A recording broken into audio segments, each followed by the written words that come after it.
O sol mediterrâneo queima a areia clara da praia deserta, enquanto dois homens caminham pela costa com seus rebanhos, pés descalços deixando marcas profundas na superfície quente. Pastores de cabras, talvez irmãos, homens de pele morena e cabelos escuros que conhecem cada pedra, cada curva, cada sombra desta praia que percorrem desde meninos. O rebanho avança tranquilo, balidos ecoando entre as rochas vulcânicas que perfuram a paisagem como dedos negros, apontando para o céu azul sem nuvens. Então as cabras param, todas ao mesmo tempo, como se tivessem batido numa parede invisível, olhos arregalados fixos em algo à frente que os homens ainda não conseguem ver. O pastor mais velho franze a testa e tenta empurrar os animais para frente, mas eles recuam, corpos rígidos, recusando-se a dar um passo sequer. O mais novo contorna o rebanho para investigar o que causa tanto terror em criaturas que enfrentam cobras e escalam penhascos sem medo. E então, ele vê. Para. Seu corpo inteiro congela, enquanto seu cérebro tenta processar o que seus olhos estão registrando. Ali, flutuando no ar a cerca de 1 metro do chão, sem nada que a sustente, está uma figura esculpida em madeira escura, quase negra. Uma mulher com um bebê no braço direito. E na mão esquerda, impossível, está uma vela verde acesa com chama real, tremulando na brisa do mar, queimando sem consumir a cera, brilhando sob o sol do meio-dia, como se desafiasse todas as leis da natureza. O mais velho se aproxima devagar, respiração acelerada, suor descendo pela testa apesar do vento fresco que vem do Atlântico. Seus dedos se fecham ao redor de uma pedra na areia e sua mão direita sobe no ar com força, músculos tensionados, pronto para destruir aquela coisa estranha que aterroriza seu rebanho. Mas seu braço congela no ar, travado como se uma mão invisível o segurasse com força de ferro, impossível de mover por mais que ele force, por mais que seus músculos gritem de esforço. O mais novo vê o terror nos olhos do irmão e saca a faca da cintura, lâmina brilhando ao sol, enquanto ele avança determinado a acabar com aquilo. A lâmina desce com força, mas no último instante desvia e corta sua própria mão esquerda, dor aguda explodindo enquanto ele grita e cai de joelhos na areia, a faca caindo de seus dedos tremendo. Então ambos entendem. Não devem atacar. Aproximam-se devagar, joelhos na areia quente, mãos estendidas não para destruir, mas para tocar com reverência aquela madeira lisa e escura. No instante em que seus dedos tocam a superfície, o braço do mais velho libera instantaneamente, e a ferida na mão do mais novo fecha diante de seus olhos, como se nunca tivesse existido. Pele lisa e intacta, sem cicatriz, sem dor, sem marca alguma de que a lâmina havia cortado ali segundos antes. Uma paz inexplicável toma seus corações, enquanto eles olham para aquela face serena, aquele bebê tranquilo, aquela vela verde impossível que continua queimando, iluminando, desafiando tudo o que eles conhecem sobre o mundo. Isto deu origem ao título Nossa Senhora da Candelária. Mas quem eram esses homens? E que lugar era este onde o impossível aconteceu? Século XIV. Ilha de Tenerife. Arquipélago das Canárias perdido no Atlântico entre a Europa e a costa africana. Território onde o cristianismo jamais havia chegado. E onde o nome de Jesus Cristo nunca fora pronunciado. A ilha era governada por 9 reinos chamados Menseiatos, cada um com seu próprio rei, seu próprio território, suas próprias leis, unidos apenas pela língua e pela religião que compartilhavam desde tempos imemoriais. Os habitantes se chamavam Guanches, povo de origem berbere vindo do norte da África séculos antes, pastores e agricultores de pele morena que viviam em cavernas naturais, perfurando as montanhas vulcânicas negras que formavam a espinha dorsal da ilha. Eram aproximadamente 15.000 a 30.000 almas que nunca viram uma cruz. Nunca ouviram falar de uma virgem que deu à luz o próprio Deus. Nunca souberam que em Jerusalém, milênios antes, um homem chamado Jesus havia morrido pregado em madeira para salvar toda a humanidade. Sua religião era rica e complexa, povoada de deuses e espíritos que controlavam cada aspecto da existência.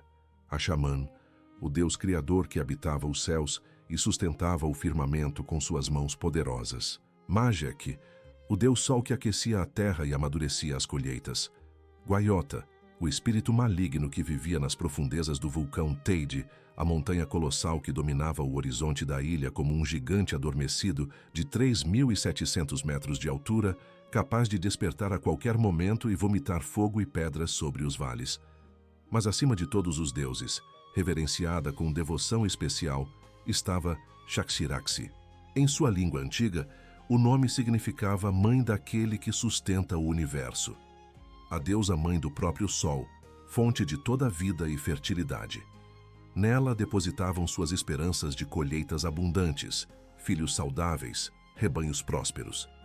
Para ela, celebravam em agosto a grande festa do Ben-Esmer, quando as primeiras colheitas eram oferecidas com cânticos e danças que ecoavam pelas cavernas e vales.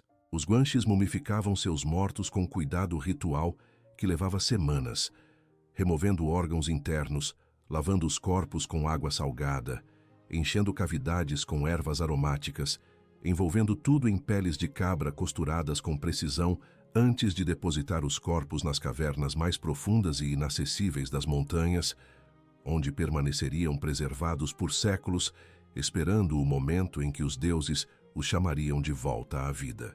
Neste mundo sem cruz, sem evangelho, sem batismo, sem eucaristia, sem nenhum conhecimento do Deus verdadeiro que havia criado aquela ilha, aquele mar, aquele céu que eles contemplavam todos os dias, sem saber quem o havia pendurado ali, viviam os dois pastores que caminhavam pela praia naquela manhã.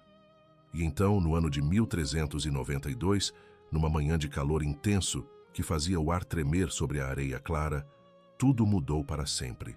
A madrugada ainda escura cobria a ilha quando os dois pastores saíram de sua caverna, corpos se movendo por hábito antes mesmo que a mente despertasse completamente, mãos pegando cajados de madeira polida pelo uso de anos, enquanto os primeiros balidos das cabras anunciavam que o rebanho também estava pronto para mais um dia de pastoreio. O céu começava a clarear no horizonte onde o mar Atlântico encontrava o firmamento. Uma linha fina de luz dourada, prometendo o nascimento de mais um dia sob o sol implacável das Canárias. Desceram pela trilha rochosa que conheciam de memória, pés descalços, encontrando apoio automático nas pedras familiares, cabras seguindo atrás em fila indiana, enquanto o som rítmico dos cascos contra a rocha vulcânica criava uma música monótona que acompanhava todas as suas manhãs, desde que eram meninos, aprendendo o ofício com seus pais. O ar estava quieto, sem vento. Apenas o cheiro do sal marinho subindo da costa, onde as ondas quebravam contra as rochas negras que guardavam a ilha como sentinelas petrificadas. Chegaram à praia de Chimisai, quando o sol já havia nascido completamente, transformando a areia clara num espelho brilhante que refletia a luz com intensidade quase dolorosa aos olhos. O calor começava a subir da terra, aquecendo a sola dos pés, fazendo o suor começar a formar pequenas gotas na testa e nas costas. As cabras avançavam tranquilas, parando ocasionalmente para mastigar tufos de vegetação seca que crescia entre as rochas, balindo suavemente, completamente à vontade naquele território que percorriam diariamente há anos. Os dois irmãos caminhavam em silêncio, conservando energia para o calor que viria, olhos atentos ao rebanho, mas mentes vagando em pensamentos simples, de homens simples, que vivem vidas simples, ditadas pelo ritmo das estações, pela saúde dos animais, pela vontade dos deuses que controlam chuva e sol, e tudo que determina se uma família comerá bem ou passará fome quando o inverno chegar. O mar batia ritmicamente nas rochas à esquerda, som constante que se tornara parte do silêncio, tão familiar que o cérebro já não o registrava conscientemente. O caminho se estendia à frente, curva após curva da costa, cada uma revelando mais areia, mais rochas, mais da paisagem que nunca mudava, eternamente igual a si mesma desde antes que seus avós nascessem. Mas então, enquanto contornavam uma formação rochosa maior que as outras, o som das ondas pareceu diminuir. O vento que sempre soprava do mar cessou completamente, deixando o ar pesado e imóvel, como se a própria natureza estivesse prendendo a respiração. As cabras começaram a andar mais devagar, cabeças erguendo-se, orelhas em alerta, corpos ficando gradualmente mais tensos enquanto algo invisível, inaudível, imperceptível aos sentidos humanos, mas absolutamente claro aos instintos animais, anunciava que algo diferente, algo impossível, algo que não deveria estar ali, estava logo à frente naquela praia deserta que deveria conter apenas areia, rochas e água. E então, eles viram. O rebanho inteiro congela como se tivesse virado pedra.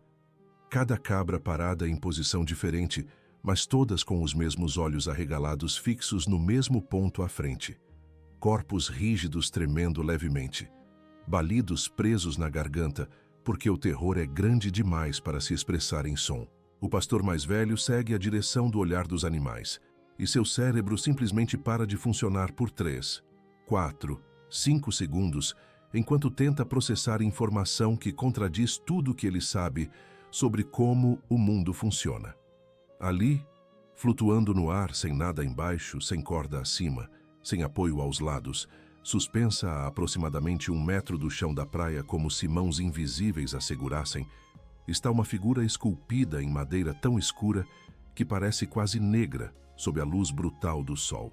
Uma mulher trajando longas vestes que caem em dobras suaves até os pés invisíveis, rosto sereno olhando para frente com expressão de paz absoluta, traços delicados esculpidos com precisão extraordinária por mãos de artista que conhecia profundamente seu ofício. No braço direito ela carrega um bebê pequeno e na mão minúscula da criança há algo dourado que brilha ao sol, talvez um pássaro em miniatura, talvez outro símbolo cujo significado escapa à compreensão dos 2 homens paralisados diante do impossível.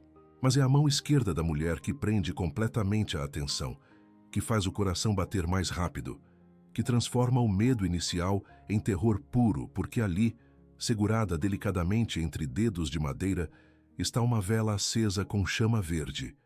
Verde como as folhas novas que brotam na primavera, verde como a esperança, verde como nada que eles já tenham visto queimando antes. E a chama dança suavemente na brisa que voltou a soprar, tremulando, mas nunca apagando, queimando sem consumir a cera, brilhando impossível sob o sol do meio-dia. O mais velho reage primeiro, instinto de proteção superando o medo, mão fechando-se ao redor de uma pedra do tamanho de um punho que ele arranca da areia com força. Seu braço sobe acima da cabeça, músculos tensionados prontos para arremessar e destruir aquela coisa que não deveria existir, aquela afronta às leis naturais que governam o universo. Mas no instante antes de soltar a pedra, seu braço trava completamente no ar, congelado em posição de arremesso, como se tivesse virado granito, impossível de mover 1 milímetro por mais que ele force com toda a força que possui, tendões saltando sob a pele, rosto contorcido de esforço, suor explodindo de cada poro, enquanto ele luta contra a paralisia invisível que o dominou.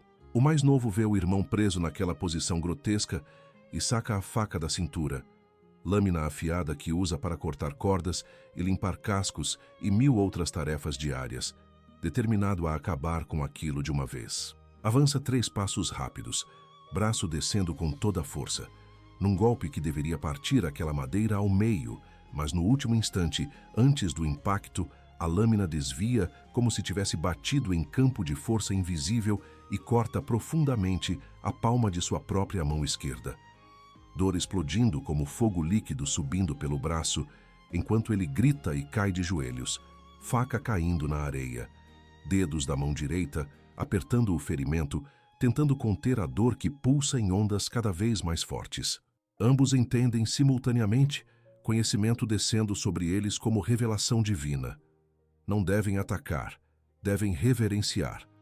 O mais velho deixa a pedra cair de dedos que recuperaram movimento no instante em que a intenção mudou de destruir para adorar.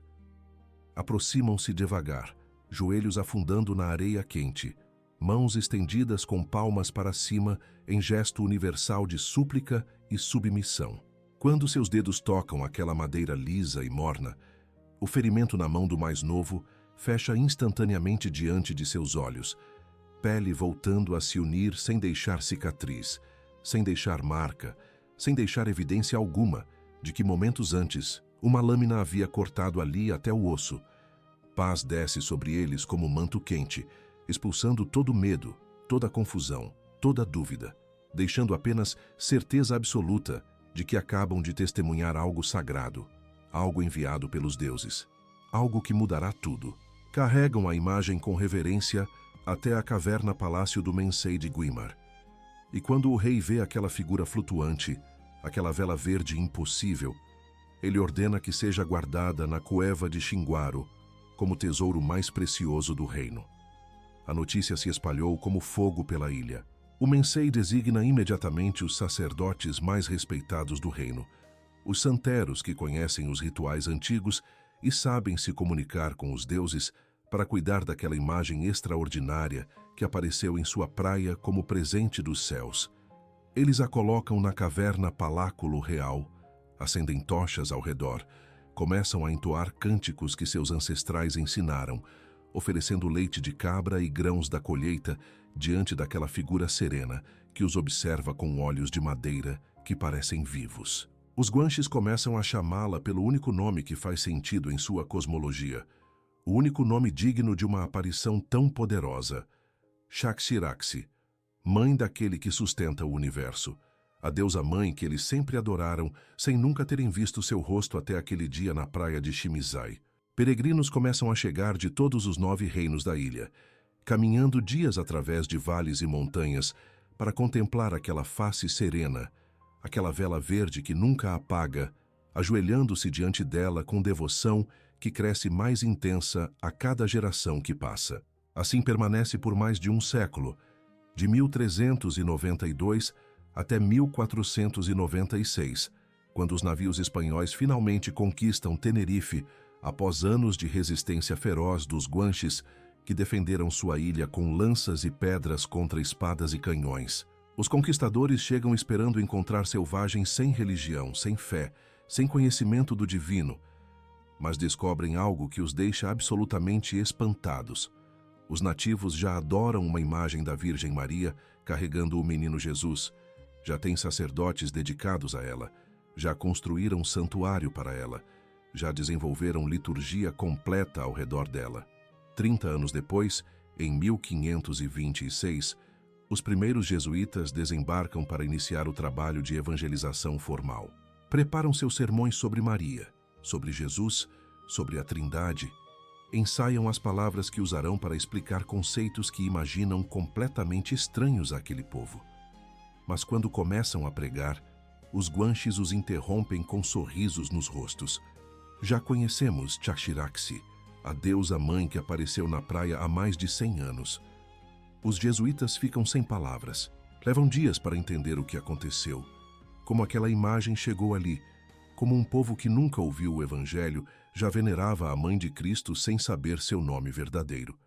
Alguns teorizam que a imagem caiu de algum navio e foi levada pela correnteza até a praia. Outros sugerem que frades franciscanos a deixaram décadas antes como primeira tentativa cautelosa de evangelização. Mas ninguém sabe com certeza, e o mistério permanece até hoje. A conversão dos guanches acontece com facilidade extraordinária, porque seus corações já foram preparados. Quando aprendem que Shaxiraxi é Maria, mãe de Jesus Cristo que morreu e ressuscitou para salvar o mundo, eles simplesmente assentem. A deusa que já venerávamos sem conhecer seu nome verdadeiro. A transição do paganismo ao cristianismo acontece sem resistência, sem trauma, sem perseguição, porque o caminho já estava pavimentado por aquela aparição impossível um século antes. Em 1599, o Papa Clemente VIII oficialmente nomeia Nossa Senhora da Candelária como padroeira das Ilhas Canárias. 300 anos depois, em 12 de dezembro de 1867, o Papa Pio IX eleva o título ainda mais alto, declarando-a padroeira principal por decreto solene da Sagrada Congregação dos Ritos, reconhecimento definitivo de que aquela devoção extraordinária que começou com 2 pastores numa praia deserta tinha origem genuinamente divina. Mas por que a Igreja não apenas permitiu, mas celebrou esta devoção tão extraordinária, tão única, tão diferente de todas as outras? Candelária. A palavra ecoa no latim como candela, que significa vela, tocha, portadora de luz. Mas este título não foi escolhido arbitrariamente por algum teólogo em sala silenciosa de biblioteca, não foi inventado por decreto papal, não foi construído através de discussões acadêmicas sobre qual nome seria mais apropriado. Ele nasceu da própria visão, daquela vela verde acesa na mão esquerda da imagem, daquelas velas místicas que, segundo a lenda, ardiam ao redor da figura, sustentadas por seres invisíveis que cantavam ensinando o culto correto. A igreja conectou imediatamente aquela vela com uma das festas mais antigas e preciosas do calendário litúrgico, 2 de fevereiro, a apresentação do Senhor no templo. 40 dias depois do nascimento de Jesus, cumprindo a lei mosaica da purificação, Maria e José levam o bebê ao templo de Jerusalém, onde um ancião chamado Simeão, homem justo que esperava há décadas pela consolação de Israel, toma a criança nos braços e pronuncia palavras proféticas que ecoariam através dos milênios. Agora, Senhor, deixa partir o vosso servo em paz, conforme a vossa palavra, porque meus olhos viram a vossa salvação, que preparaste diante de todos os povos, luz para iluminar as nações pagãs e glória do teu povo Israel.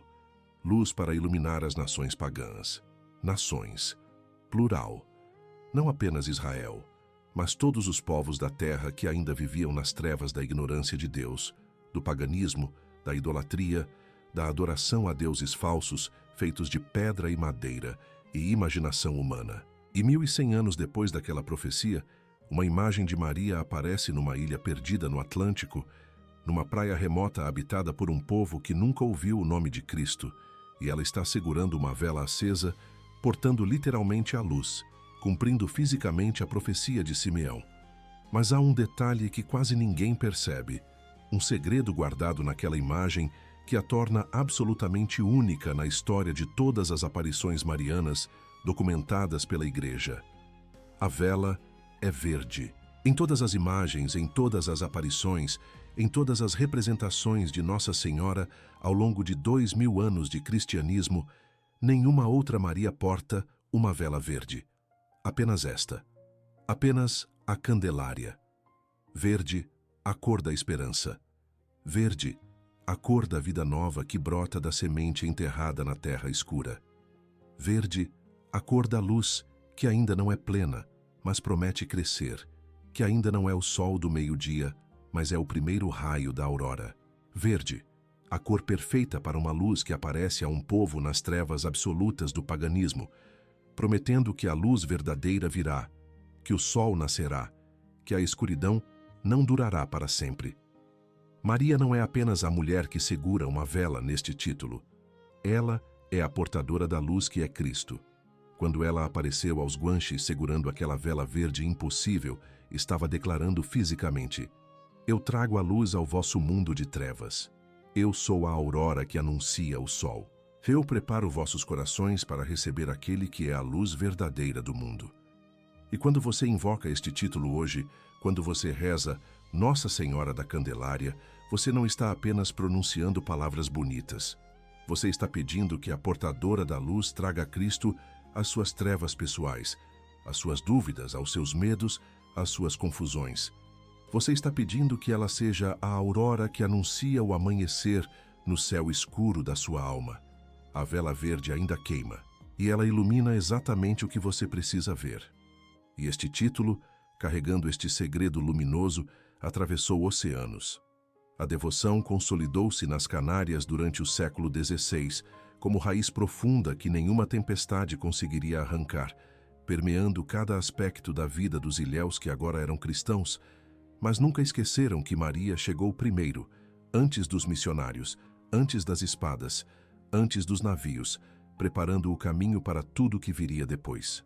Hernán Cortés, o conquistador que subjugaria o Império Azteca, partiu para o México com uma medalha de Nossa Senhora da Candelária pendurada ao pescoço, levando aquela devoção, nascida numa praia de Tenerife, até as selvas e montanhas do Novo Mundo. Em Portugal, a devoção explodiu quando Pedro Martins encontrou uma imagem semelhante em Carnide, nos arredores de Lisboa, desencadeando onda de fervor mariano que varreu o país inteiro e depois saltou o Atlântico para o Brasil colonial, onde cidades inteiras seriam colocadas sob a proteção da Candelária. Entre 1668 e 1672, os devotos de Tenerife construíram o primeiro grande santuário, basílica com 3 naves, onde a imagem milagrosa reinava no altar principal, iluminada por centenas de velas que devotos acendiam dia e noite. Luz sobre luz como eco infinito daquela primeira vela verde que nunca apagou. Mas em 15 de fevereiro de 1789, um incêndio devastador consumiu o santuário inteiro. Chamas subindo ao céu noturno, visíveis de toda a ilha, destruindo séculos de arte sacra, de ex-votos, de memórias acumuladas. Pior ainda estava por vir. Em 17 de novembro de 1826, chuvas torrenciais desencadearam inundação catastrófica que varreu a costa. E quando as águas finalmente baixaram, a imagem original havia desaparecido, levada para o mar, perdida para sempre nas profundezas do Atlântico, de onde talvez tivesse vindo mais de 400 anos antes. Os devotos choraram como quem perde mãe amada. Mas no ano seguinte, em 1827, o escultor Fernando Esteves criou nova imagem seguindo descrições exatas da original. Madeira escura, bebê no braço direito, vela verde na mão esquerda, cada detalhe preservado pela memória coletiva de um povo que tinha aquele rosto gravado no coração. Em 13 de outubro de 1889, esta nova imagem recebeu coroação canônica, solene por decreto do Papa Leão XIII, cerimônia que atraiu dezenas de milhares de peregrinos de todas as ilhas. O santuário atual, majestoso em sua arquitetura, que combina elementos coloniais e modernos, foi construído entre 1949 e 1959 e hoje recebe aproximadamente 2.500.000 visitantes por ano, tornando-se um dos centros de peregrinação mariana mais importantes de toda a Espanha. Na praça diante da Basílica, 9 estátuas de bronze representam os menséis guanches. Os 9 reis que governavam a ilha quando Maria apareceu, reconhecimento permanente de que esta devoção nasceu quando aqueles homens que adoravam deuses de pedra encontraram a verdadeira Mãe de Deus. A devoção atravessou não apenas oceanos, mas séculos, permanecendo viva em Curitiba, Guarabira, Itu, Indaiatuba, Corumbá e centenas de outras cidades brasileiras, em toda a América Latina, onde conquistadores espanhóis e colonizadores portugueses plantaram esta fé junto com as primeiras sementes de trigo. Mas como você pode invocar este título na sua vida diária? Como transformar conhecimento em experiência viva? Invoque Nossa Senhora da Candelária quando você se sentir nas trevas, quando a confusão dominar sua mente e você não souber qual caminho seguir, quando decisões importantes o paralisarem porque você não consegue enxergar o futuro com claridade suficiente. Invoque quando a tristeza cobrir seu coração como noite sem estrelas, quando você se sentir perdido mesmo estando cercado de pessoas, quando a solidão interior for tão profunda que nenhuma companhia humana consegue alcançá-la. Invoque especialmente quando alguém que você ama estiver longe da fé, vivendo nas trevas do paganismo moderno, da indiferença religiosa, do ateísmo que nega Deus, da idolatria contemporânea que adora dinheiro ou poder ou prazer com fervor que deveria ser reservado apenas ao Criador. Lembre-se que ela apareceu justamente aos guanches que adoravam deuses falsos e preparou seus corações antes mesmo que soubessem o nome dela. Ela pode fazer o mesmo por quem você ama. Os dias litúrgicos próprios para esta devoção são 2 de fevereiro, festa da apresentação do Senhor, que em muitas regiões é chamada justamente de Dia de Nossa Senhora das Candeias ou da Candelária, e 15 de agosto, quando nas Canárias celebram simultaneamente a Assunção de Maria e a padroeira local em procissões que mobilizam toda a população. Quando invocar este título, faça-o com compreensão profunda do que está pedindo. Não apenas diga as palavras mecanicamente. Lembre-se que você está pedindo à portadora da luz que traga Cristo às suas trevas específicas, que seja a aurora que anuncia o amanhecer no seu céu escuro.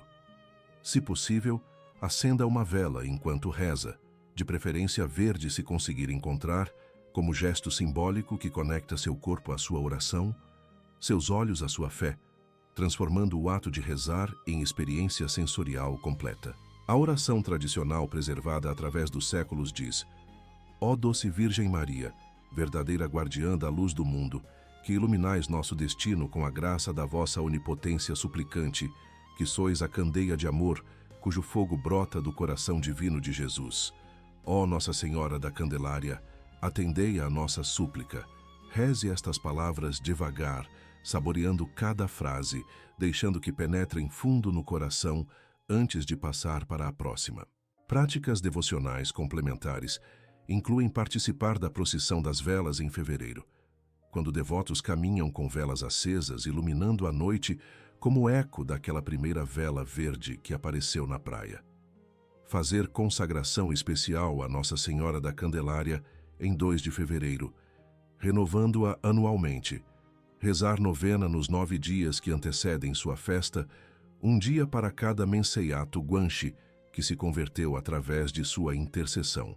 Experimente invocar este título hoje mesmo, agora mesmo, neste momento, com toda a compreensão nova que você ganhou. Acenda uma vela se tiver. Peça que ela traga luz às suas trevas. E observe o que acontece quando você invoca com fé que entende.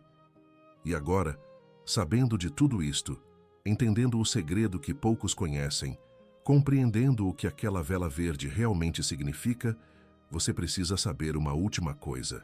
Você começou esta jornada sem saber o que estava por trás do título, que talvez já carregasse nos lábios há anos, pronunciando aquelas palavras sem compreender a história extraordinária que elas guardavam, rezando mecanicamente sem entender o milagre que deu origem a cada sílaba. Mas agora você sabe tudo. Agora você viu aquela praia deserta sob o sol Mediterrâneo. Agora você testemunhou aquela imagem flutuando impossível no ar. Agora você contemplou aquela vela verde acesa, desafiando todas as leis da natureza. Você descobriu que Nossa Senhora da Candelária apareceu a um povo que não conhecia Cristo, que nunca ouviu seu nome, que adorava deuses de pedra e mumificava mortos em cavernas vulcânicas, enquanto rezava para Shakhshiraxi e a xamã Imagek, sem saber que o verdadeiro Deus estava prestes a se revelar através daquela figura de madeira escura carregando luz verde nas mãos.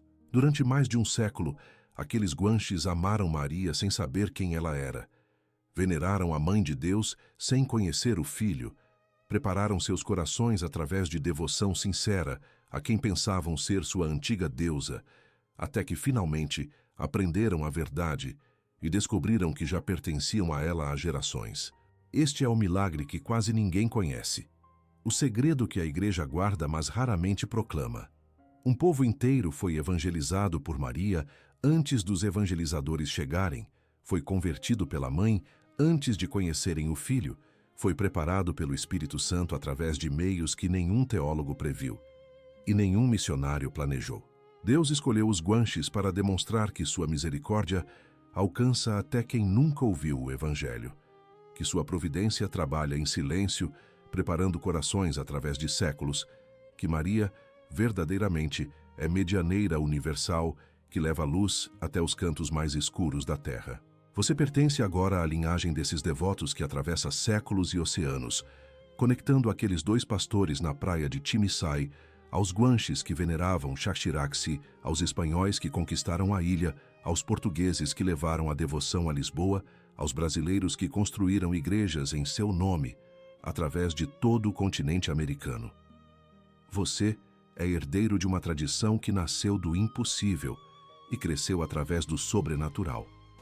Mas com conhecimento vem responsabilidade. Agora que você sabe o segredo da vela verde, agora que compreende que este título significa portadora da luz de Cristo, agora que entende a profundidade teológica de cada palavra, você não pode mais invocar Nossa Senhora da Candelária da mesma forma superficial que invocava antes. Quando você pronunciar este nome, você está declarando que precisa de luz nas suas trevas, que está perdido e precisa de aurora, que vive na escuridão e clama pela vela verde que anuncia o amanhecer. Sua devoção está transformada para sempre. Aquela vela verde que apareceu numa praia de Tenerife em 1392 ainda queima através dos séculos, ainda ilumina corações, ainda prepara almas para receber Cristo. E agora, com tudo que você descobriu, com todo o segredo que foi revelado, com toda a verdade que penetrou seu coração, aquela luz finalmente chegou até você. Aquela vela verde ainda queima, ainda ilumina, e agora ilumina você.